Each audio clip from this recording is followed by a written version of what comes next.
Pada penelitian kali ini, kelompok kami beranggotakan oleh Fadzar Izaumar Setiawan, Rajendra Tagore Suganda, Yaswa Ramadhani S, Olia Rahmadini, Selviana Rizky, Adinda Afrilia Putri. Hukum Bernoulli menjelaskan konsep dasar aliran fluida, cair dan gas, bahwa peningkatan kecepatan aliran cairan atau gas mengakibatkan penurunan tekanan pada cairan atau gas tersebut. Artinya, energi potensial aliran cairan berkurang.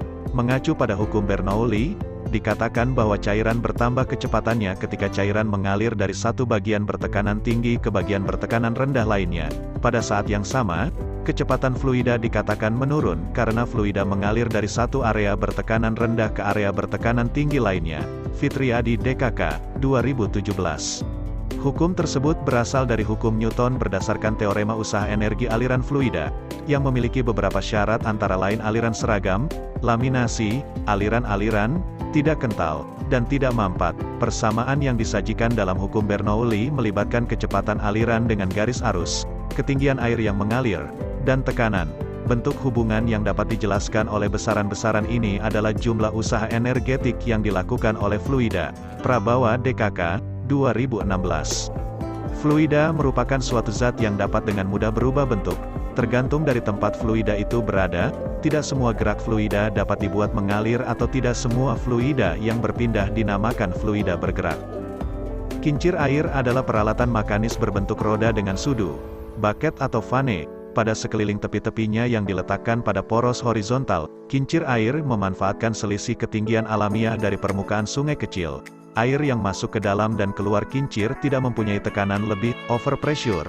Faktor yang harus diperhatikan pada kincir air selain energi tempat adalah pengaruh berat air yang masuk ke dalam selnya. Kecepatan air yang mengalir ke dalam kincir harus kecil, sebab bila kecepatannya besar ketika melalui sel air akan melimpah keluar atau energi yang ada akan hilang percuma, tidak bisa dimanfaatkan airnya berolak.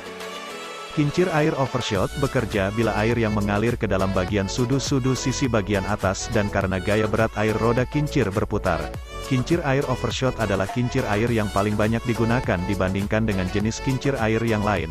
Keuntungan, 1. Tingkat efisiensi yang tinggi dapat mencapai 85%. 2. Tidak membutuhkan aliran yang deras. 3. Konstruksi yang sederhana. 4. Mudah dalam perawatan. 5.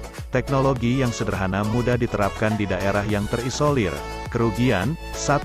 Karena aliran air berasal dari atas maka biasanya reservoir air atau bendungan sir memerlukan investasi lebih banyak. 2. Tidak dapat untuk mesin putaran tinggi. 3. Membutuhkan ruang yang lebih luas untuk penempatan. Air yang keluar pada botol membuat tekanan pada kincir yang dibuat, sehingga kincir dapat berputar. Penerapan hukum Bernoulli ada pada air yang keluar pada ujung sedotan yang sudah dibuat. Sekian dari kelompok kami. Kami akhiri. Wassalamualaikum warahmatullahi wabarakatuh.